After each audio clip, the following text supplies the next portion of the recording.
First class थी उस दिन, क्या कहा था मैंने कहा आप साक्षात काशी विश्वनाथ के चरणों में हो, इसलिए ज्यादा तनाव मत लो। नहीं, इसका बैकग्राउंड और कोई फर्क नहीं पड़ रहा अपनों को कौन सा। अरे मुझे वो देखे नहीं देखे, अपने सुना ही देना चाहिए। अनुभव फेल करना है ना।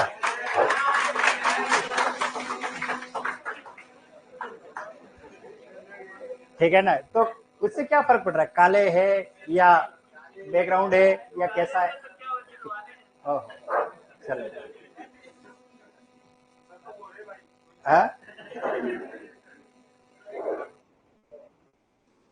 मैं देख लेता हूँ इसमें बैकग्राउंड वाला पार्ट।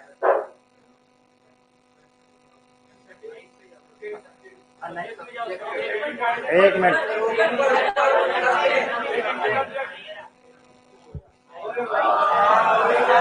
देख रहा हूँ। हाँ बस ठीक है, बस हाँ।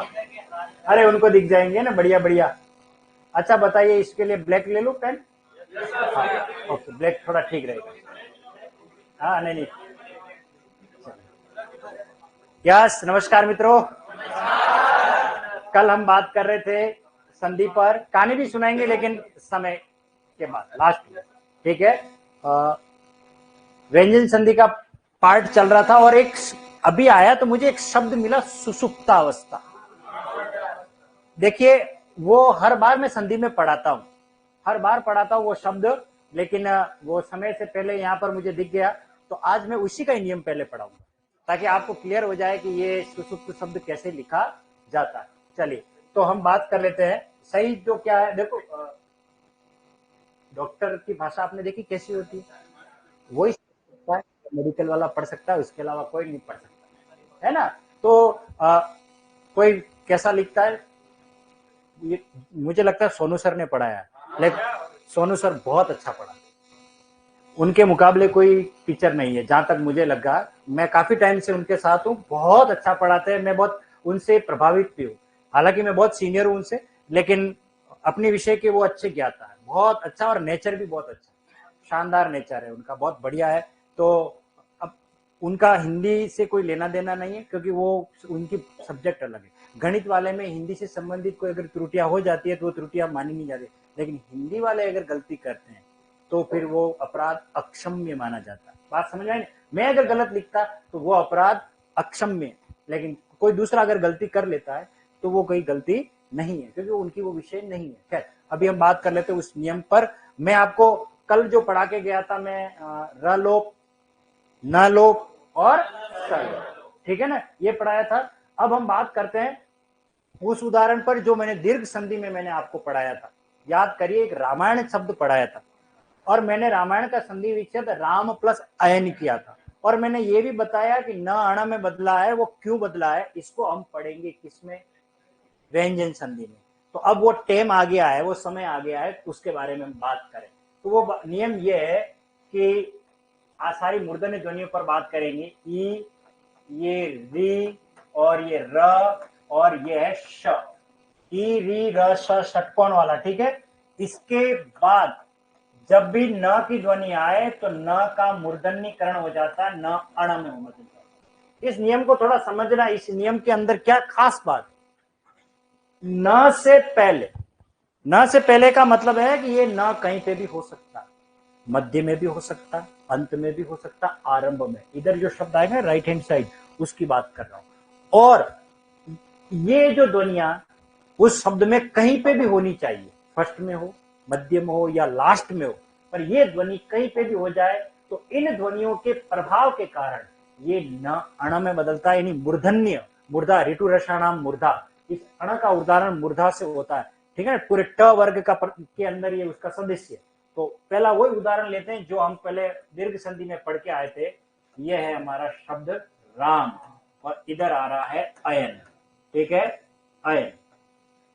अ और अ मिलेगा तो ये तो बनाएगा आ, इसलिए मैंने इसको दीर्घ संधि में पढ़ाया, क्योंकि पहला परिणाम दीर्घ मिलता। फिर इसके बाद कौन आ रहा है, य। अब इस र, देखो ये कितना दूर है पर है, ये देखो र की ध्वनि है, तो इस र के प्रभाव से ये न सीधा किस में बदलेगा, अण में बदल गया। इसलिए इसमें व्यंजन संधि भी है और दीर्घ संधि यानी स्वर संधि भी है। कोई कोई किताब वाला इसमें अयादि संधि भी बता देता है। आय की ध्वनि आ रही है, कौन सी ध्वनि आ रही है, आय, ये देखिए आय की ध्वनि आ रही है। तो इस तरीके से अगर हम अयादि संधि की तरफ इसका विश्लेषण करें तो देखो माय, रामाय, आय, देखो यहाँ की ध्वनि आ रही है, तो आपको ये आय में क्या करना पड़ेगा, रामे प्लस अन, रामे प्लस अन, और क्या बन गया, रामायण, रामायण बन गया। परंतु सार्थक अर्थ जिससे निकलता है संधि वही मान्य होती है। राम का चरित्र, अयन यानी चरित्र, जिस ग्रंथ में है वो कौन है, हमारा रामायण। मैं आपको इस रामायण के बारे में थोड़ी सी बात बताता हूं कि आप लोगों ने पढ़ाई तो की है, लेकिन आपको एक जानकारी पता होनी चाहिए। वाल्मीकि ने जो रामायण लिखी ना, वाल्मीकि ने, पहला ग्रंथ है रामायण, सबसे पहला, ठीक है ना। इस ग्रंथ के अंदर आपको पता है कितने श्लोक है, 24,000 श्लोक है। रामायण में कितने, 24,000, 24,000 श्लोक है। और सबसे बड़ी खासियत इसमें 24,000 श्लोक ही क्यों लिखे गए और इसके पीछे क्या है, आपको पता है। गायत्री मंत्र है ओम भूर्भुवस्व वाला, उसमें 24 अक्षर है। कितने अक्षर है, 24 अक्षर है। प्रति 1000 श्लोक के ऊपर एक गायत्री मंत्र का एक अक्षर से अगला श्लोक आरंभ होता है। वाल्मीकि जी की रामायण उठा के देखना आप, उसकी सबसे बड़ी खासियत 1000 श्लोक खत्म, फिर अगला जो 1001 का जो श्लोक स्टार्ट हो जाएगा, ऊपर ओम भूर्भुवस्व में जो 24 अक्षर है, इन 24 अक्षरों से पूरी रामायण बनाई गई है। क्या सोच रही होगी वाल्मीकि जी की उन 24 अक्षरों को 24,000 श्लोकों में, और प्रति 1000 श्लोक पे याद रखना कि अब मेरे 1000 श्लोक पूरे हो गए, अब मुझे इसका लेना। इसमें 7 कांड है। कितने कांड है, 7 कांड है। बाल कांड, अरण्य कांड, किष्किंधा कांड, और वो युद्ध कांड, और फिर उत्तर कांड वगैरह। इस तरीके से पूरा रामायण के अंदर बात कही गई है। वो राम का चरित्र जिस ग्रंथ में है वो क्या कहलाता है, रामायण कहलाता है। खैर, वाल्मीकि जी ने लिखा ये ग्रंथ, बहुत अच्छा ग्रंथ है। चलिए अब इस पर और आगे लेते हैं कुछ अन्य उदाहरणों पर। यह है परी, और इधर आ रहा है मान। देखो कहां पर है, न यहां कहीं बीच में नहीं है, लास्ट में, और ध्वनि कहां है, यहां पर। तो ये बन जाएगा परिमाण।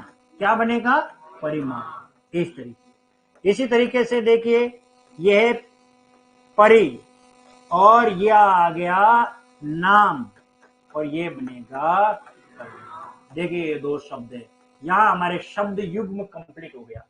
परिमाण और परिणाम में क्या अंतर है, परिमाण का मतलब है मात्रा, और परिणाम का अर्थ है नतीजा। हमें इतना परिमाण में पढ़ना चाहिए कि हमारा परिणाम सकारात्मक हो। बात समझ में आ गई। ये दोनों का शब्द युग्म का मैंने वाक्य प्रयोग कर दिया। इसका मतलब है मात्रा, इसका मतलब है नतीजा यानी फल। हमारा रिजल्ट क्या रहेगा, परिणाम, उसको कहेंगे हम। परि प्लस नाम से क्या बना, परिणाम। ये अगला मोस्ट इंपॉर्टेंट है, ये सबके लिए जिनकी शादी नहीं हुई है ना, उनके लिए। यह है परि, और यह है नय, और ये बनेगा परिणय। परिणय, परिणय का अर्थ होता है विवाह। परिणय का अर्थ क्या होता है, विवाह। विवाह, परिणय का अर्थ क्या होता है, विवाह। आपने कहीं देखा होगा लिखा हुआ परिणय सूत्र में बंधे, परिणय सूत्र। तो परिणय का अर्थ विवाह होता है। लेकिन ये परिणय शब्द क्या है, इसको थोड़ा समझे। परि का अर्थ है चारों ओर, नय का अर्थ है नीति पूर्वक। हमारे चारों ओर परिवारजन बैठे रहते हैं, लड़के वाले के पक्ष के, फोटोग्राफर होता है, पंडित जी होते हैं, सब नीति पूर्वक कार्य होता है, लोगों को बुलाया जाता है। लेकिन कहीं यूं थोड़ी फतेह सागर पे किसी को देख लिया, चल मेरे साथ, ऐसा थोड़ी हो सकता, नहीं। तो परिणय, परिणय का मतलब यही है, जो नीति पूर्वक कार्य किया जाए वो परिणय, और जो नीति पूर्वक नहीं किया जाता उसे गंधर्व विवाह करते, अपहरण करके लेके चले जाते हैं, है ना, वो अलग है। तो ये परिणय, परिणय का विवाह होता है। और अगला देखिए, ये है प्र, और ये नय, और क्या हो जाएगा, प्रणय। प्रणय का अर्थ होता है प्रेम। प्रणय का अर्थ क्या होता है? प्रेम। अब ये मुझे नहीं पूछना कि इन दोनों में से पहले कौन होता है ना। प्रणय, कई बार प्रणय पहले होता है और परिणय बाद में होता है, और कई बार परिणय होने के बाद ऑटोमेटिक ही प्रणय हो जाता है ना। दोनों में अंतर ही, मरण हर हाल में ये शादी होती है, चाहे आत्महत्या हो न चाहे हत्या हो, ठीक है, मरण दोनों में ही। प्र प्लस नए से क्या बन गया? हाँ सही कह रहा हूं मैं। एक बार एक लड़के ने पूछ दिया सर हत्या और आत्महत्या में क्या अंतर है? मैंने कहा वही अंतर है जो अरेंज मैरिज और लव मैरिज में, मरण तो दोनों में ही है। ठीक है, चलिए अब और उदाहरण ले लेते हैं अभी। हाँ हाँ, इससे बढ़िया भाई वो कह रहा है कि शादी करे। हाँ भाई, मरना है तो फिर शादी करके ही मरो ना। हाँ, ये क्यों कुआरे मरो। ठीक है, खैर अगला देखिए, ये है प्र और इधर आ गया अंगन, और ये बने। अब देखो यहाँ पर दो है, और मिलके क्या बनेगा? आ, और ये बनेगा प्रांगण। क्या बनेगा? प्रांगण। इसी प्रकार से देखिए ये प्र, अब मैं नहीं बताऊंगा, आप बताओ क्या बनेगा? आन। क्या बनेगा? प्राण। ऐसे बनेगा, प्रधनान से क्या बन गया? प्राण। ठीक है, इसी प्रकार आगे अन्य उदाहरण देखो। ये है एक शब्द त्रिश। देखो मैं षटकोण का उदाहरण ला रहा हूं। एक तो ये री ऋषि वाला, ये रहा, एक ये श, ये रहा, और इधर आ गया ना, और क्या बनेगा? तृष्णा। तृष्णा का मीनिंग होता है प्यास, याद रखना। मृग तृष्णा, मृग मरीचिका वगैरह से कई शब्द बनते हैं। इसी प्रकार से देखिए यह है कृष, और इधर आता है न, और क्या होता है? एक बात आपको बता दूं, याद रखना, जिंदगी में कभी कृष्णा नहीं बोलना। कृष्ण सही है, ये कृष्णा शब्द तो अंग्रेजों ने दिया है, उनको कृष्ण बोलना नहीं आया। देखना हिंदुस्तान में जब आते हैं तो केरल को केरला, कर्नाटक को कर्नाटका ऐसे बोलते हैं, तो कृष्ण को कृष्णा बोलने लग गए, राम को रामा बोलने लगे। अरे हमारे यहाँ तो हरे राम हरे कृष्ण है, हम हरे रामा, हम उनकी तरफ क्यों जा रहे हैं? हमें तो हरे राम हरे कृष्ण ऐसे बोलना चाहिए। शुद्ध है श्री कृष्ण, श्री कृष्णम वंदे जगत गुरु, कभी कृष्णा नहीं होता। ठीक है ना। वो तो कृष्णा कब होता है? जब उसके अंदर संधि होती है, कृष्णाय वासुदेवाय हरे परमात्मने प्रणत क्लेशनाशाय गोविंदाय नमो नमो, वहां होता। तो इसलिए ध्यान रखना, कृष्ण प्लस न से क्या बनेगा? कृष्ण होता। इसी प्रकार से देखिए ये है विष, और यहां आ गया नु, शाबाश, क्या बनेगा? विष्णु। इस तरीके से बने। अब मैं नहीं लिखूंगा, आप बताओ ये री है और ये न है, बताओ क्या बनेगा? ऋण बनेगा। शाबाश, अब आप सीख गए हो। चलिए अब मैं आपको अयादी संधि का मैंने एक टेस्ट भी लिया था, बाकी मैं आपको वो शब्द आपको अभी बता देता, क्योंकि अयादी संधि में आता था वो शब्द। अयादी संधि का टेस्ट आपका ड्यू रह गया तो रह ही गया, तो आज मैं आपको टेस्ट दूंगा, मंडे को वो टेस्ट करके लेके आना। ठीक है, अयादी संधि वाला। ठीक है, उसी में एक शब्द आएगा। खैर अभी एक और लिख देते हैं, ये है पोष। देखो इसमें सावधानी क्या रखनी है, अगर यहाँ हलंत लगाना है तो फिर हमें यहाँ अन लिखना पड़ेगा, और क्या बनेगा? पोषण। और क्या बनेगा? पोषण।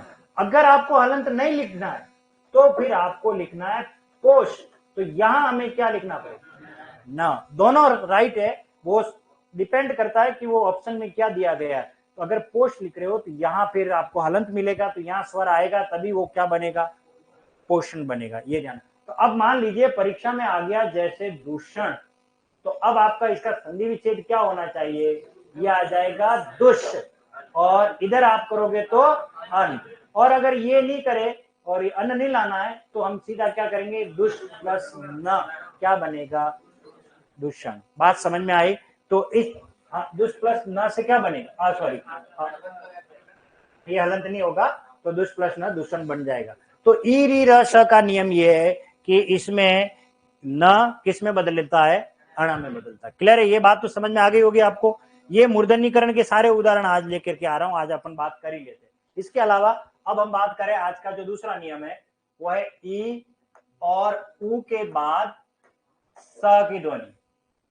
ये सबसे मोस्ट इंपॉर्टेंट है, ये आरपीएससी में परीक्षा में पूछा गया है, और शब्द शुद्धि में इसके कई उदाहरण है। ठीक है, इसको समझिए, इस स से पहले ई या उ की ध्वनि है तो स का मूर्धन्यकरण होता है और स बदल जाता है श में। किसमें बदलेगा? श में। और इसके सप्लीमेंट्री में, यानी कि इसका एक पूरक नियम है कि यहां जब जब थ होता है वो थ बदलता है ठ में। थ किसमें बदल जाता है? ठ में। ये छोटा सा नियम है कि ई और ऊ के बाद कौन आ जाए? स। तो स किसमें बदलेगा? श में। चलिए पहले उदाहरण से इसको क्लियर करते हैं। यहां है वी और इधर आ रहा है सम, तो क्या बनेगा? विषम। ये ऐसे बनता है। जो समान नहीं है उसे हम विषम कहते हैं। ठीक है, वी धन सम से क्या बन गया? विषम। इसी प्रकार से ये वेरी मोस्ट इंपोर्टेंट है, ये एक शब्द है युधि, याद रखना युधि। और यहां आ रहा है स्थिर। क्या है? स्थिर। जो युद्ध में स्थिर रहता है, इस शब्द का मीनिंग बता रहा हूं। और ये स कैसा है? आधा। तो फिर ये श में कैसा मिलेगा? आधा। और ये थ किस में बदलेगा? ह में। और ये बनेगा युधिष्ठिर। याद रखना, युधिष्ठिर नहीं होता। ये शब्द कम से कम में 5 बार तो पढ़ाऊंगा ही पढ़ाऊंगा। समास में भी पढ़ाऊंगा, शब्द शुद्धि में भी पढ़ाऊंगा। जो युद्ध में स्थिर रहता है उसे क्या कहते हैं? युधिष्ठिर। ये ध्यान रखना, इस तरीके से शब्द बना। ठीक है, अब मुझे बताइए, ये एक शब्द है नी और इधर आ रहा है स्था, क्या बनेगा? निष्ठा। इस तरीके से शब्द बनता है। ये एक शब्द है प्रति और इधर आ गया स्था, क्या शब्द बनेगा? प्रतिष्ठा। आपको पता है, एक डायलॉग आता था हमारे अमिताभ जी बोलते थे कि प्रतिष्ठा, परंपरा और अनुशासन ये गुरुकुल के 3 स्तंभ है। वो शब्द आता था प्रतिष्ठा। ठीक है ना, प्रतिष्ठा ऐसा शब्द बना हुआ। अब मुझे बताओ, अगर मैं इसमें न लगा दूं तो इसका संधि विच्छेद क्या होगा? प्रतिधन स्थान, प्रतिष्ठान। बात समझ में आ गई होगी। इस तरीके से इसका प्रतिष्ठा का संधि विच्छेद हो जाएगा प्रतिधन स्था, तो ये बनेगा प्रतिष्ठा। इस तरीके से शब्द बनेगा। अगला, ये भी आरपीएससी में पूछा हुआ है। ये है अभी और ये आ गया शेख और ये बनेगा अभिषेक। ठीक है ना, ये अभिषेक ऐसे बनता है, अर्थात ऊपर से प्रवाहित करना, इसका मीनिंग है। जैसे जल का अभिषेक करना, जलाभिषेक। दुग्ध का अभिषेक करना, दुग्धाभिषेक। घृत का अभिषेक करना, घृताभिषेक। तो अभिषेक शब्द बना हुआ, अभिधन से क्या बना है? अभिषेक। इसी प्रकार वेरी गुड और मोस्ट इंपोर्टेंट ये शब्द है। मैं इसे बहुत अच्छा मतलब समझता हूँ। ये शब्द हर विद्यार्थी को अपनी पढ़ने वाली लाइब्रेरी या जो भी कमरा है उसके वहां पर उसको लिखना चाहिए। और वो क्या है? ये शब्द नी धन स्थुर और क्या बनेगा? निष्ठुर। अब बताओ इसका अर्थ जो जानता है, पहले मैंने किसी को पढ़ाया भी है। निष्ठुर क्या होता है? निष्ठुर, चलिए ये पढ़ाने से पहले अपने घर की दीवारों में आप क्या लिखोगे वो आपको मैं बता दूं। आपको नहीं पता है तो एक स्लोगन है और उसकी व्याख्या आरएस में भी पूछी जाती है कई बार। ठीक है ना, और वो शब्द ये वाला है, पूरा लाइन जो है वो ये है कि महत्वाकांक्षा का मोती निष्ठुरता की छिप्पी में पलता है। महत्वाकांक्षा का मोती निष्ठुरता की सिप्पी में पलता है। निष्ठुरता की सीपी में पलता है, सीपी में पलता है, पलता है। ये जो स्लोगन है ये आपके पढ़ने वाले पे होना चाहिए, दीवारों पर 2 स्लोगन तो हमेशा होने चाहिए। असफलता अनाथ होती है लेकिन सफलता के कई रिश्तेदार होते हैं। असफलता अनाथ होती है लेकिन सफलता के कई रिश्तेदार होते हैं। जब आप सफल बन जाओगे ना तो आपको कोई बहुत से ऐसे लोग भी मिलेंगे, अरे इसको कोचिंग के लिए मैंने कहा था, इसके जेब में पैसे नहीं थे मैंने दिए थे, अब ये सिलेक्शन हुआ ये मेरी वजह से हुआ। और अगर आप असफल हो गए तो आपके आसपास कोई नहीं होगा। समझ में आ रहा ना? इसलिए सफल बनेंगे तो ऑटोमेटिक रिश्तेदार आ जाएंगे हमारे लिए कहने के लिए, क्रेडिट लेने के लिए। लेकिन असफल होने के बाद आप ना तो आपके आसपास कोई है क्योंकि आपका कोई अस्तित्व ही नहीं, क्योंकि कामयाब व्यक्ति को ही देखा जाता है। लोग उगते सूरज को अर्घ्य देते हैं, कभी डूबते सूरज को कभी दिया जाता हो पता नहीं, जनरली होता क्या है, उगते सूरज को दिया सलाम किया जाता है। तो इसलिए असफलता क्या होती है, अनाथ, और सफलता के कई रिश्तेदार होते हैं। अब इसको थोड़ा समझिए कि महत्वाकांक्षा का मोती निष्ठुरता की सिप्पी में पलता है। ये जिसने भी बात कही है बहुत अच्छी बात कही है, इस लाइन ने मुझे बहुत प्रभावित किया, और मैं कई बार हर बैच में भी कहता हूं और अपने जीवन में खुद पर भी। महत्वाकांक्षा का मतलब क्या है ये समझिए। तो महत्वाकांक्षा का मतलब है जो हमारी चाहते हैं, जो हमारी ख्वाहिशें, इनको पूरा करने के लिए हम क्या कर रहे हैं, पढ़ाई कर रहे हैं। ये आपकी महत्वाकांक्षा है कि आप एग्रीकल्चर सुपरवाइजर बने। अब इसमें बाधा क्या है, बाधा आपका सबसे महत्वपूर्ण, आपका ध्यान भंग करवाने वाला मोबाइल जो हमें डिस्टर्ब करता है। इसके अलावा हमारे अवांछनीय दोस्त जो बार बार डिस्टर्ब करने लगते हैं, चलो आज तो फतेह सागर चलते, अरे बंक मार दे, आज तो की क्लास नहीं चलते। तो ऐसे कई सारे दोस्त भी होंगे, ऐसे कई सारे तत्व होंगे जो आपको क्या करते हैं, डिस्टर्ब करते हैं, आपको उस महत्वाकांक्षा तक पहुंचाने में बाधा डालते हैं, खलल डालते हैं। तो ऐसे में क्या करना पड़ेगा, महत्वाकांक्षा का जो मोती है, महत्वाकांक्षा का मतलब आपकी महत्वाकांक्षा रूपी जो मोती पलता है ना, वो किसी मोती बड़ा नाजुक, बड़ा मुलायम, बहुत सॉफ्ट है। मोती के बारे में आप जानते होंगे। वो कब पलता है, उसके लिए बाहर का कठोर आवरण जब तक नहीं मिले तब तक वो मोती पलता भी नहीं है। मोती सीप में पैक होता है, ठीक है ना। वो सीप का आवरण देखा कितना कठोर होता है, कितना कठोर होता है। उस मोती को पलने के लिए सीप को बाहर के आवरण को कठोर रखना पड़ता है। हमको भी कठोर बनना पड़ेगा। मोबाइल आज स्विच ऑफ, जैसे मैं कठोर बन गया हूं, मुझे कभी आज दिन तक, अभी कितने दिन हो गए मैं मोबाइल ला ही नहीं रहा हूं। मैं अपने बैग में मोबाइल फ्लाइट मोड पर के रख के आता हूं, साइलेंट भी नहीं, फ्लाइट मोड पर रख के आता हूं, क्योंकि मुझे पता है मुझे 1 घंटे में कौन डिस्टर्ब कर सकता है और कहाँ मेरा कौन सा कॉल आने वाले हैं। मुझे जो भी आएगा, इमरजेंसी कॉल जो भी होगा, वो 1 घंटे में ऐसा कोई तूफान आने वाला नहीं है, ठीक है ना। तो मैं बंद करके ही आता हूँ, मुझे पता है मेरी लंबी क्लास नहीं, 1 घंटे में कुछ भी नहीं होने वाला, होगा तो मैं तुरंत कॉल कर दूंगा, पता पड़ जाएगा, ठीक है ना। तो मुझे पता है, क्योंकि मैं जाऊं बार बार क्योंकि क्लास में आने के बाद फोन आ जाता है, बात करने लग जाते हैं, तो माइंड डाइवर्ट हो ही जाता है। मैं चाहता हूं मैं जितना जानता हूं बच्चों को पूरा उसका पूरा 100% उसको दे के जाऊं। इतना कठोर नहीं बनूंगा तो आपके साथ भी अन्याय बने होगा कहीं न कहीं, किसी न किसी रूप में। इसलिए मैं कठोर बन करके आ गया। तो मोबाइल, अब वो महत्वाकांक्षा को मोती आपको करने के लिए आपके दोस्त ने कहा चलो शादी में जाना वहां पे, मैं क्या आज नहीं आऊंगा। हो सकता है आपकी ये बात उस दोस्त को बुरा लग जाए और फिर वो आपसे दोस्ती भी नहीं रखे, ठीक है ना, ब्लॉक कर दे या कुछ भी आपको, आप जो कह रहे हो। लेकिन जब आप कामयाब हो जाओगे तब फिर वही दोस्त आपके पास कभी कभी आकर के कहेगा, हाँ यार मैं आपको अगर इस तरीके की वहां लेके चला जाता तो आपकी पढ़ाई नहीं हो पाती। इसलिए महत्वाकांक्षा का मोती निष्ठुर, निष्ठुर कहते हैं कठोर। निष्ठुर का मतलब क्या होता है, कठोर। वो कठोर सिपी तभी, वो सिपी में मोती तभी बनेगा जब सिपी कैसी होगी, कठोर होगी। इसलिए कभी कभी हमें कठोर बोल्ड फैसले लेने पड़ते हैं, तब जा करके हम किसी उच्च पद को प्राप्त कर पाते हैं। घंटों खपाना पड़ता है किसमें, पढ़ाई में दिमाग, तब जा करके। कई बार जैसे अरे पुष्पा मूवी लगी है, फर्स्ट शो देख के आते हैं, चलो, है ना, चलो देख के आते हैं। हमारे 2-3 घंटे से ऊपर की मूवी है, लेकिन हो सकता है उन 3 घंटों में हमने कोई पढ़ाई ऐसी कर ली जिससे हमारा सिलेक्शन हो जाए तो हमारी लाइफ बन जाएगी। लेकिन हमने इस चीज को समझा नहीं, मौज मस्ती में समय गवा दिया, ठीक है ना। तो ये ध्यान रखना कि हमें मेहनत करनी पड़ती है और हमें खोजना ही पड़ता है, कि खोजते रहने पर मिलते जरूर मोती, खोजते रहने पर मिलते जरूर मोती। अगर आप नहीं खोजोगे, नहीं ढूंढोगे तो कभी मोती नहीं मिलेंगे। खोजते रहने पर मिलते जरूर मोती, चलते रहने पर मंजिल भार नहीं होती, मेहनत वालों को मिलती है आखिर मंजिल, कोशिश करने वालों की कभी हार नहीं होती।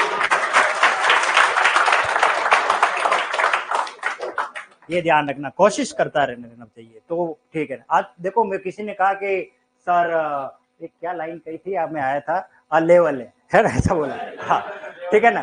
देखो मैं क्लास 7 में जब पढ़ता था, कक्षा 7 में, मैंने जिंदगी का एक ही सपना देखा था, मैं टीचर बनूंगा। मैं केंद्रीय विद्यालय की नौकरी छोड़ करके आ गया, पटवारी को त्याग दिया, वीडियो वाली नौकरी को त्याग दिया, मुझे सिर्फ और सिर्फ क्या बनना था, शिक्षक, टीचर बनना अच्छा लगता था, क्योंकि एक टीचर एक कलेक्टर बना सकता है, लेकिन एक कलेक्टर एक चपरासी भी नहीं बना सकता। इसलिए मेरा पैशन है। मुझे देखो, मैं आरएस वालों को भी पढ़ाता था, तो मैं कभी आरएस फील्ड में गया नहीं, मुझे प्रशासनिक सेवा में जाने की है नहीं, रुचि नहीं है, मुझे पढ़ाना अच्छा लगता है, बस ये मेरा पैशन है, मुझे ये अच्छा लगता है। किसी को डॉक्टर बनना अच्छा लगता है, किसी को, लेकिन मैं कहता हूं कि जो चीज में आपको रुचि है उसके पीछे जी जान लगा दो। कभी ये मौका नहीं मिले, कभी ये कहने का कि यार कमी रह गई, तो फिर आप उस चीज को प्राप्त कर लोगे। और अगर उसको शिद्दत से चाहेंगे नहीं तो फिर हम उस पर नहीं पहुंचते। इसलिए मैं आपको ये कह रहा हूं, ये आप जो बैठते समय आप देखते हो कर रहे हो ना, तो कभी मैं भी इस जगह पर बैठ करके ऐसा सोचता था कि यार टीचर बनना है, मुझे टीचर बनना है। कई उतार चढ़ाव आए, मैंने कहा था ना मेरी राइटिंग, मैंने आपको दिखाऊंगा, मैं अभी आज बुक लेकर के आया भी हूँ, मेरे बैग में पड़ी है। एक पेज पे, सिर्फ एक सिंगल पेज पे पूरी संधि लिख दी है। एक सिंगल पेज पे वो लिखने की कला देखना, एक सिंगल पेज है, उस पे पूरी संधि लिख दी है। जो आपको पढ़ा रहा हूं ना, दीर्घ संधि से लगा करके विसर्ग संधि तक।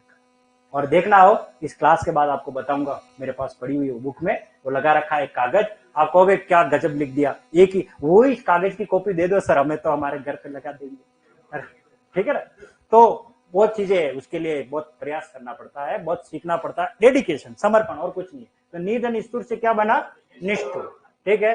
ये अगला शब्द देखो, ये है नी, और अगला शब्द आ रहा हमारा संग, और ये बनेगा निशंग। देखिए निशंग किसे कहते हैं, तुणीर, तर्कस, जानते हो वो तीर रखने वाला, उसे निशंग कहा जाता है। तर्कस तो हमने बचपन में खूब पढ़ा, लेकिन उसे निशंग कहता है। क्यों कहते हैं, क्योंकि वो धनुष से अपना साथ छोड़ देता है। तीर लिया और छोड़ दिया, वो साथ नहीं रहता, जो संग नहीं है वो निशंग बन जाता। निधन संग से क्या बन गया, निशंग, ठीक है। इसी प्रकार से देखिए, ये तो आपने खूब पढ़ा होगा, नी धन स्नात, और ये बनेगा निष्णात, निष्णात। देखो ये अण में बदल गया। अब आप कहोगे यहां पर वो देखो, ये न इस ई के वजह से किस में बदला, न में। तो ऐसे छोटे छोटे नियम पहले जो पड़े हुए होते हैं वो सब कहाँ काम आ जाते हैं। यहाँ पर कहीं लग रहा, हमें पता ही नहीं पड़ रहा कि ये अण क्यों बदला, ये तो कहीं संधि कहाँ हो रही है। अभी थोड़ी देर पहले पढ़ा है, ये देखो ये वाला, ये श आ रहा है ना, ये ई की ध्वनि आ रही है ना, तो ये न उसके प्रभाव में आकर किसमें बनेगा, अण में बदल गया। तो ये चीज बार बार सोचनी नहीं है, अच्छा ई की ध्वनि आई है तो इसीलिए बन गया होगा, और इसीलिए बना हुआ, क्योंकि जब हमारी जिह्वा मुख सूख जाती है, निधन स्नात से क्या बन गया, निष्णात। ये सारे उदाहरण किसके आ रहे थे, ई के उदाहरण है। अभी देखो, अब मैं ऊ के उदाहरण ले लेता हूं। ऊ वाले में देखिए, ये है सु, और ये है समा, और ये बनेगा सुषमा, ऐसे बनता है। और ये जो जिसके लिए मुझे इतना नियम पढ़ाना पड़ा, वो ये शब्द था, ये सु, और ये सुप्त, और ये बनेगा सुषुप्त। वो सुषुप्ता नहीं, अरे वो तो सुषुप्त प्लस अवस्था से सुषुप्ता बना है, मैं तो केवल सुषुप्त की बात कर रहा हूं। सुषुप्त का अर्थ है सोया हुआ, हमारे यहाँ ज्वालामुखी है, जागृत ज्वालामुखी और सुषुप्त ज्वालामुखी है ना। तो सुषुप्त का मीनिंग है सोया हुआ। अब राजस्थान पत्रिका देखना, उसके ऊपर राजस्थान पत्रिका जो लिखा हुआ, उसके नीचे एक लाइन लिखी हुई है, आप पढ़ के आना, कल मुझे बताना वो लाइन क्या है, उसमें ये शब्द मिलेगा। हाँ, किसी ने पढ़ा, शाबाश, वेरी गुड। देखो मैं कितना माइनर आपको लेके जा रहा हूं, कौन सा शब्द कहां है, मैं फैक्ट एड्रेस बता रहा हूं एग्जैक्ट, कि वो शब्द आपको वहां मिलेगा। राजस्थान पत्रिका पढ़ना, उसके डायलॉग जो है उसमें ये आपको मिल जाएगा। सुदन सुप्त से क्या बना, सुसुप्त। इसी प्रकार से देखिए, हाँ जी, हाँ हाँ, ये पर है गया, बिल्कुल सही कहा, शाबाश। सुसुप्त, सुदन सुप्त से क्या बना, सुसुप्त। इसी प्रकार से देखिए, ये अनु, और ये है स्थान, और क्या बनेगा, अनुष्ठान, अनुष्ठान। अब ये बात समझ में आ गई होगी आपको कि उ या ई के बाद अगर स आए, स किस में बदल रहा है, ठीक है, सुषमा। और अगर ये आ गया, ये सु, और ये है स्मिता, बताओ सुष्मिता, ये आ जाएगा सुष्मिता। यहां तक बात समझ में आ गई। चलिए अब देखिए इस संधि के कुछ अपवाद भी, मतलब इस नियम के अपवाद है। अपवाद पर हम बात कर लेते हैं। ये आएंगे नहीं परीक्षा में अपवाद में, पहले कह रहा हूं आपको, लेकिन हमको पता होना चाहिए कि इस अपवाद में क्या बात हो रही है। ठीक है, अपवाद वाले नियमों पर कुछ बात कर लेते हैं। जैसे देखिए यह है वी, कायदे से देखना इसमें बदलाव क्या होना चाहिए था। यह है सर्ग, कायदे से श होना चाहिए था पर नहीं होता है, और हम ऐसा ही लिखते कि नहीं लिखते। तो ये इस नियम के संदर्भ में ये इसका अपवाद है, यूं कह सकते हो। ये सिर्फ हाँ मतलब इसमें संधि नहीं है, ये संयोग हुआ है, पर होना चाहिए था भाई, नियम तो यही पढ़ रहे हम, पर हुआ नहीं। इसी प्रकार से देखिए ये है वी और ये है स्मरण, क्या होना चाहिए, विस्मरण होना चाहिए था पर हुआ नहीं, और ये बनेगा। बात समझ में, ये है वी, आज ये नियम पढ़ाऊंगा फिर कहानी सुनाऊंगा आपको। ये है स्मित और क्या बनेगा, विस्मित। विस्मित का मतलब होता है आश्चर्यचकित, मैं विस्मित हो गया उस लड़की को फतेह सागर उस लड़के के साथ देख कर।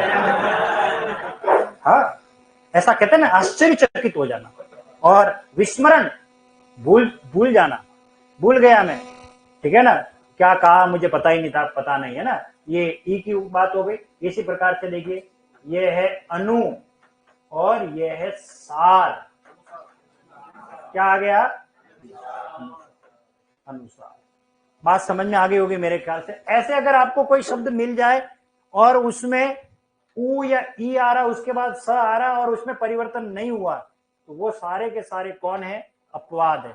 और ये किस अवस्था में मिलेंगे, संयोग अवस्था में मिलेंगे। बात समझ में आ गई। आज हमने मूर्धन्यकरण वाले ध्वनियों पर बात कही है। ये मूर्धन्यकरण में कौन कौन सी ध्वनियां आई है उस पर बात करो तो देखो, ये श मूर्धन्य ध्वनि है, ये ट ठ ये मूर्धन्य ध्वनि है, इसके अलावा ये अण ये मूर्धन्य ध्वनि। बात समझ में आ गई। अभी पहले नियम लिख लो फटाफट और फिर उसके बाद हम एक कहानी की बात कर लेते हैं।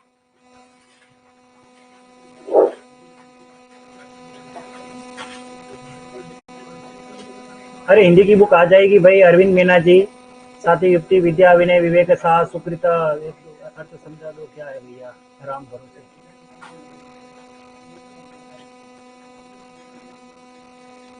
साथी विपत्ति के, अरे इसका क्या अर्थ बताओगे, विपत्ति के साथी है, विद्या विनय विवेक साहस सुकृत असुत व्रत राम भरोसे। ठीक है ना, अरे ये तो सिंपल सी बात है। अगर विपत्ति के समय में कौन कौन हमारे साथ देता है उसके बारे में बता रखा है। अगर विद्या है तो काम आएगी विपत्ति के समय, अगर आप शालीन है, विनय है, आप में बुद्धि है, तो आप किसी की परिस्थिति में अगर फंसे हुए हो तो उसकी परिस्थिति को आप अपने हिसाब से ढाल सकते हो, अच्छा किया हुआ है ना। तो ये बाकी आप किसी में साहस ही नहीं है, कुछ विद्या नहीं है, कोई विनय नहीं है, फिर वो काम राम भरोसे ही होने वाला है। ये अर्थ बता रहा है, इसमें से कोई विशेष बात नहीं है। सर मिलिट्री से आ रहे हो क्या, हाँ, आधे इधर जाओ आधे उधर जाओ, बाकी मेरे पीछे आओ।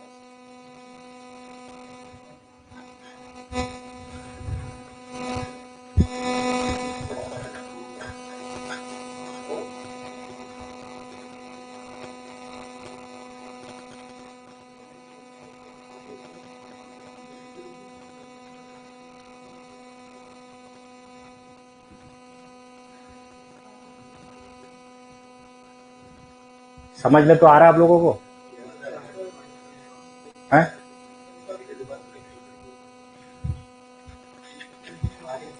दो बार किसने पढ़ ली, किसने, चलो आप लिखो, आपके लिए मैं वो जो लिखा हुआ है ना वो लिख करके आता हूँ, आपको दिखा है ना।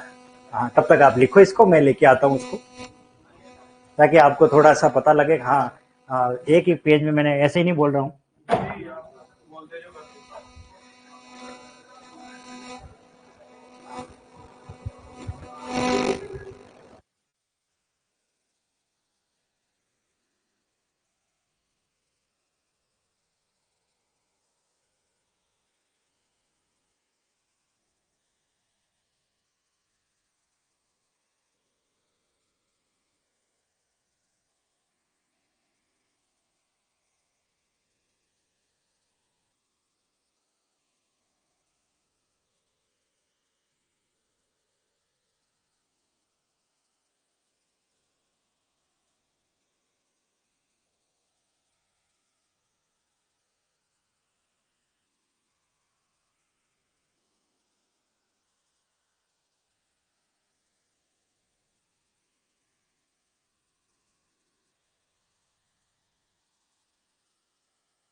ओके, सभी ने लिख लिया?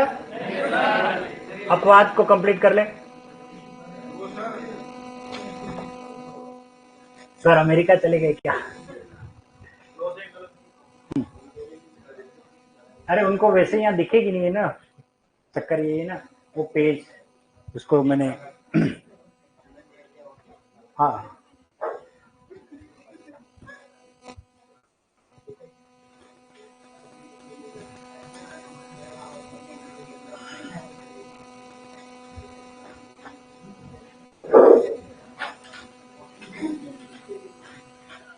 इससे आगे कोई है तो नहीं पड़ रहा है।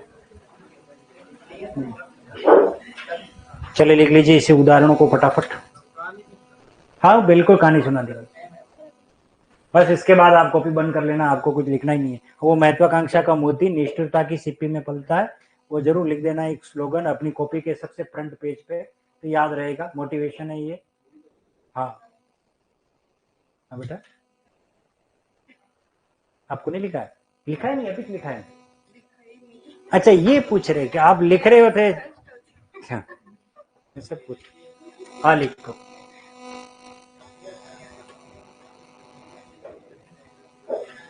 लिख लिया सभी ने? कोशिश करने वालों की हार नहीं होती सर, बिल्कुल। खोजते रहने पर मिलते जरूर मोती, चलते रहने पर मंजिल बाहर नहीं होती, मेहनत वालों को मिलती है आपकी मंजिल, कोशिश करने वालों की कभी हार नहीं होती, बिल्कुल। बीच राह जो बैठ गए वो बैठे ही रह जाते हैं, लगातार जो चलते रहते निश्चय मंजिल पाते हैं। चले आगे, आपको वो पंक्ति कहाँ बाकी है? देखो पीछे जो लिखेगा वो पीछे ही रहेगा, इसको इस लाइन को तो कॉपी के आगे लिखना है, पीछे नहीं लिखना है।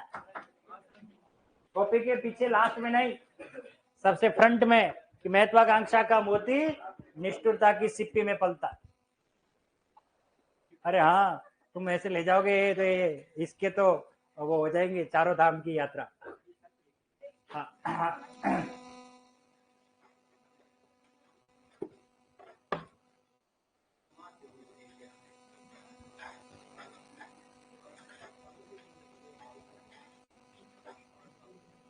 संध्या जानती है उसे, पढ़ा है हल्दर में। डेडिकेशन बहुत जरूरी है, समर्पण बहुत जरूरी है।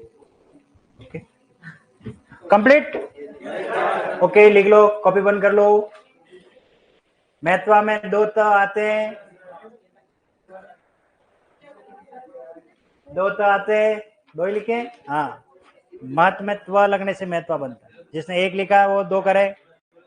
हाँ ओके चलिए, मुझे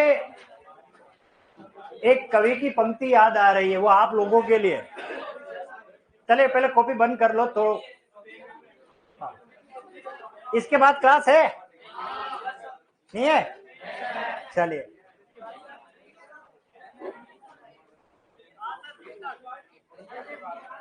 अब तुम थोड़े चुप हो जाओगे तो बोलो। हाँ मुझे एक कवि की पंक्ति याद आती है, कवि का नाम लास्ट में बताऊंगा, वो आप लोगों को समर्पित है वो पंक्ति, और वो बहुत अच्छी पंक्तियां हैं, गजल की पंक्तियां हैं वो, और बहुत अच्छी प्रेरक पंक्तियां हैं। देखो हमारा समय तो अब यूं समझ लीजिए लगभग खत्म है। खत्म का मतलब ये है कि जो चीज हमको चाहिए थी और जो चीज हमको लेना प्राप्त करना था हमने कर ली है, ठीक है। अब आप लोगों को वो चीज प्राप्त करनी है, तो उसके लिए मैं तो सिर्फ एक मशाल, एक आग जला के जा सकता हूँ आपके सीने में, कि हमें मुझे चिंगारी, कि हम वो चीज प्राप्त करनी है, उसके लिए कुछ मेहनत करनी है। तो वो पंक्ति में ये बात आरंभ होती है कि हो गई है पीर पर्वत सी, हो गई है पीर पर्वत सी पिघलनी चाहिए, हो गई है पीर पर्वत सी पिघलनी चाहिए, इस हिमालय से कोई गंगा निकलनी चाहिए, इस हिमालय से कोई गंगा निकलनी चाहिए। हो गई है पीर पर्वत से पिघलनी चाहिए, इस हिमालय से कोई गंगा निकलनी चाहिए।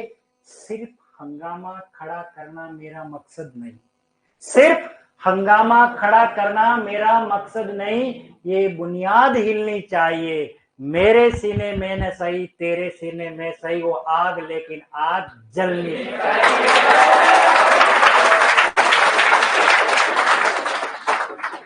ये दुष्यंत कुमार की पंक्ति है और कक्षा 11 की पुस्तक में भी है, और उनकी एक रचना है साय में धूप, उसमें मिलेगी आपको, पूरी लंबी है। ठीक है ना, आज ये दीवारें पर्दों की तरह हिलने लगी, है ना, बहुत मैंने शॉर्ट करके बताई है आपको। खैर, अब मैं आपको वो कहानी बताऊं, और वो राइटिंग वाली, तो ये राइटिंग आपको दिखाई भी है, लेकिन मैं आपको बताऊं, जब मैं कक्षा 11 में पढ़ता था तब तक मेरी राइटिंग इतनी अच्छी नहीं थी, तब तक मेरी इतनी अच्छी राइटिंग नहीं थी, और ठीक ठाक थी। हाँ, अभी कल परसों मेरे साथ कौन आया था, मैंने बोर्ड पे लिखा हुआ किस किस ने देखा, देखा आप लोगों ने? मैंने जो स्कूल का जो हमारे श्याम पट कौशल, जिसको ब्लैक बोर्ड कहते हैं, है ना, वो कौशल दिखाया कैसे मैं कलरफुल चौक से पढ़ाता हूँ। तो मैंने इनको दिखाया भी था, मेरे उस मोबाइल में था, वो फोटो एक ऐसे दिखा दिया, बता दिया कैसे काम किया जाए। वो राइटिंग ऐसे ही नहीं है, उसके लिए क्या प्रेरणा रही है। कभी कभी कोई टीचर हमें कुछ कहता है तो हम उसको उल्टा ले लेते हैं, नहीं, हमें पॉजिटिव लेना चाहिए, और वही मेरे साथ हुआ। हुआ ये था, मैं साइंस बायो का स्टूडेंट था, मैं साइंस का स्टूडेंट हूँ बेसिकली, तो साइंस का स्टूडेंट था, तो बायो में प्रैक्टिकल होता, प्रैक्टिकल का रिकॉर्ड बनाई जाती है, फिजिक्स केमिस्ट्री बायो वैसे। तो हमारी फिजिक्स की मैम थी, अभी वो जयपुर में पोस्टेड है, और अभी भी कभी बहुत अच्छी पोस्ट पे चले गए वो तो, ठीक है ना। मैं उनका स्टूडेंट रहा हूँ, जब मैं 11th में पढ़ता था तो हमको ग्रुप में बांटा गया, बायोलॉजी में 2 ही लड़के थे, एक नितिन और एक मैं, और 14 लड़कियां थी। कितनी? हाँ, हाँ। और मैं, नितिन मेरा दोस्त था, उससे मैं खूब बातें करता रहता था, मतलब बहुमुखी प्रतिभा के जो धनी होते हैं खूब बोलते रहते हैं, मैं बोलते रहता था। तो मैम ने हम दोनों को अलग कर दिया, 7 लड़कियों के ग्रुप में मुझे डाल दिया, मैं 7 लड़कियों के 7 लड़कियों के ग्रुप में। और मुझे लड़कियों से बड़ी शर्म आती थी, क्योंकि हाँ, नहीं सच बात बता रहा हूँ, क्योंकि परिवेश नहीं रहा, परिवेश इसलिए नहीं रहा, बाल्यकाल में 6-7 में ही मेरी जो सिस्टर थी उसकी शादी हो गई, मदर मेरी एक्सपायर हो गई, तो कभी घर में कोई फीमेल रहा ही नहीं, पापा, मैं और मेरा भाई, हम 3 ही रहते थे। तो ऐसी स्थितियां हुई, तो फिर कभी कोई मतलब किसी से बात करना, किसी से थोड़ा अटपटा सा लगता था। 10 तक तो किसी से बात नहीं की, और अब साइंस ले ली, साइंस लेने के बाद लड़कियां, और 7 लड़कियां। अब मैं किससे बात करूं, क्या कहूं? अब कभी, अरे कुछ आता नहीं है, क्योंकि साइंस में कोई प्रॉब्लम होती तो अब इधर जाओ उधर जाओ, ये दिक्कत रहती। फिर मैंने सर को कहा, सर कौन से ग्रुप में बांट दिया अंदर को, तुम दोनों बात करोगे ना, तो फिर ये 7 उसकी, वो भी तेरे ग्रुप में डाल दूंगा। फिर मैंने जैसे तैसे करके ये हुआ, 11th तो पास कर ली। 12th में जब आए तो एक बार क्या हुआ कि जो रिकॉर्ड बुक होती है, उस रिकॉर्ड बुक में हमारा प्रैक्टिकल का टर्न था। तो पता है, प्रैक्टिकल जिसकी साइंस रही है उसको पता है, प्रैक्टिकल के जो बेंच होते हैं वो बड़े बड़े स्टूल वगैरह होते हैं, तो वहां बैठे हुए थे, तो मैम बैठी हुई थी सबसे आगे, और 7 वो लड़कियां ऐसे बैठी हुई थी, और मैं सबसे लास्ट में बैठता था, ठीक है ना, कभी। लेकिन जब मेरा रिकॉर्ड चेक कराने का है तो मैम के पास जाना ही था। जैसे मैंने रिकॉर्ड चेक कराया तो मैडम ने वो रजिस्टर जो होता है रिकॉर्ड बुक जोर से फेंक दिया, जोर से फेंक दिया, वो रजिस्टर पूरे टेबल पे फिसलता हुआ गया। लास्ट में वो रश्मि बैठी हुई थी, हाथ रख दिया। हाँ, और मतलब वो रजिस्टर रिकॉर्ड, उन 7 लड़कियों के सामने मैडम ने कहा कि राकेश क्या राइटिंग है, ऐसी क्या राइटिंग लिखी है, मेरे इज्जत के कांकरे कर दिए। फिर मैंने कसम खा ली, उसको मैंने पॉजिटिव लिया, मैं ऐसा लिखूंगा किसी दिन मैम को ये कहना पड़ेगा कि ये इतना बढ़िया कैसे लिखा। फिर मैंने आगे बड़ी कक्षाओं में गया, बीएड कर ली, फिर पढ़ाई कर ली। समय बड़ा बलवान है, देखो समय बदलता है, और बात होती है 2006 की। तब मैं एक सरकार की एक पहले एक वो भर्ती प्रक्रिया थी विद्यार्थी मित्र की से, विद्यार्थी मित्र, जिसे अभी पंचायत सहायक कहा जाता है। तो बीएड करके आ गए थे, तो पापा टीचर थे, तो क्या करे, तो बोले इंटरव्यू दे देते। मैंने एक एप्लीकेशन लिखी, प्रार्थना पत्र लिखा। फिर प्रार्थना पत्र जब लेके गए तो मैडम के अटेस्टेड कराने पड़ते हैं डॉक्यूमेंट, तो वो गजेटेड ऑफिसर थी, तो लेक्चरर थी, तो बोले कि यार ये शर्मा जी राइटिंग किसकी बताओ, तो बोले कि ये तो अपने राकेश की। बोले कि ये राकेश की राइटिंग है, मैं जानती हूँ उसको, मैंने पढ़ाया। बोले अगर उसका सिलेक्शन हो गया तो आप देख लें। फिर मेरा सिलेक्शन हो गया, मैं जब पढ़ाने गया, मेरी पहली क्लास में वो मैम आकर के बैठती है और अभिभूत हो जाती है, बोले कि यार क्या कमबैक किया, ऐसी राइटिंग, इतना बढ़िया। उनका एक लड़का था गौरव, जो सीबीएसई पाठ्यक्रम में केंद्रीय विद्यालय में पढ़ता था, वो डेली मेरे पास लेकर के आती और ये कहती अब तू इसको हिंदी सिखाएगा, इसको हिंदी पढ़ा।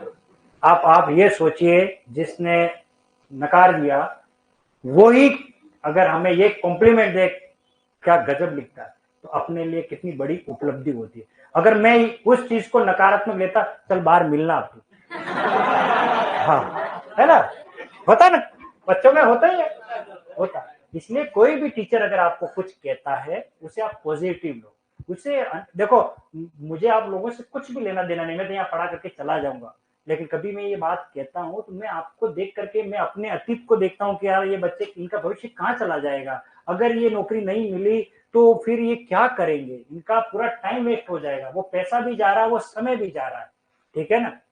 एक दिन की कीमत उस अखबार वाले से पूछो, अगले दिन वो अखबार रद्दी हो जाता है। उस एक दिन की कीमत अखबार वाले की, एक साल की कीमत उस विद्यार्थी से पूछो अगर वो फेल हो जाता है ना। बात समझ में आ रही है ना आपको।